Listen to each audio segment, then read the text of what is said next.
Catholic schools enrolled more than 5 million students in the mid-1960s, but just 1.6 million now. There are a lot of factors along the way: family economic stress, rising college costs, the passing of private school tradition, and of course, massive secularization. So what are Catholic schools to do now to thrive? The answer is not for Catholic schools to imitate public schools.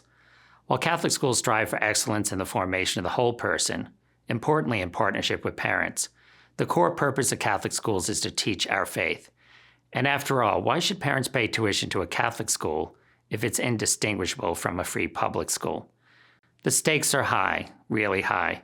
Now more than ever, this world needs children who embrace the truths of our church, who understand that God created man and woman, who believe in the sanctity of life, who see the human dignity of each of God's children, and who believe in objective truth. Sticking to our mission of teaching the Catholic faith well, what is our challenge? Let's start in 5th grade. In 5th grade, children pretty much believe what their mom teaches them about religion. But in 6th and 7th grades, they have questions, as they should. I often tell children, don't hesitate to ask questions. The Catholic Church has survived 2 millennia, and certainly isn't going to crumble because an 11 or 12-year-old boy or girl asks a tough question. But consider to whom they will pose their questions. They will look to their left and right in their classroom. Do we really believe that their deep moral questions be answered correctly there? They might look to the head of the class, the teacher, for answers. But what if we didn't make sure there was a properly catechized, believing Catholic at the front of the room? Or what if they ask a principal whose faith is at best lukewarm? What if a science teacher is contradicting the theology teacher? What if a faculty member is more interested in politics than church teaching? Children may be short, but they are not stupid.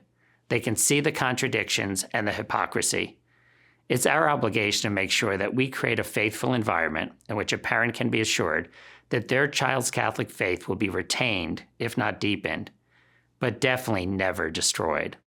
In short, we must put the Catholic back in Catholic schools. Let me suggest 6 practical ways to put the Catholic back in Catholic schools. First, the leader of a Catholic school must not only be Catholic, but also be a true witness to the faith, someone who's a role model for children and an evangelist for our faith. Second, the school's academic program needs to reflect the full contribution of the Catholic intellectual tradition. One cannot conceive of Western civilization without the existence of the Catholic Church. The Church has made significant contributions as diverse as art, architecture, music, literature, philosophy, and science.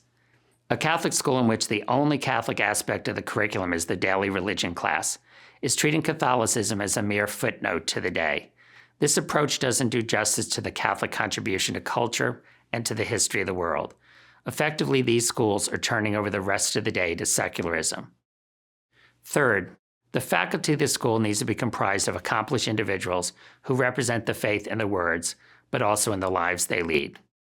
Fourth, political correctness, which first took hold in our colleges and universities, is now infiltrating secondary schools. This trend has been openly embraced in public schools across America. In contrast, a truly Catholic school must embrace truth, not relativism, must see individuals as the creation of God and not merely members of identity groups, and must uphold the human dignity of all lives from conception to natural death, regardless of the values of popular culture.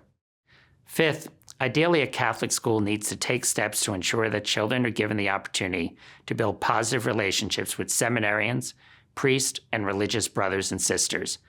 These relationships are a central part of instilling our faith in children and preparing them for the salvation of their souls. Lastly, the children in our schools need to see vividly that Catholicism is at its core a joyful and optimistic faith. Through the sacrament of reconciliation, for example, no matter what mistakes we make or how many times we stumble on our path, we each have a second chance to redeem ourselves on our path to eternal salvation. How great is that? Our culture is under attack, our values eroded, and our faith mocked. We have a clear choice. We can stand by and do nothing, or we can restore our Catholic schools to be a force for good amid a broader cultural decline. Hopefully our Catholic schools will plant the seeds for a brighter, more faithful future for the Church and for America. I'm Thomas Carroll, Superintendent of Schools for the Archdiocese of Boston, for Edify.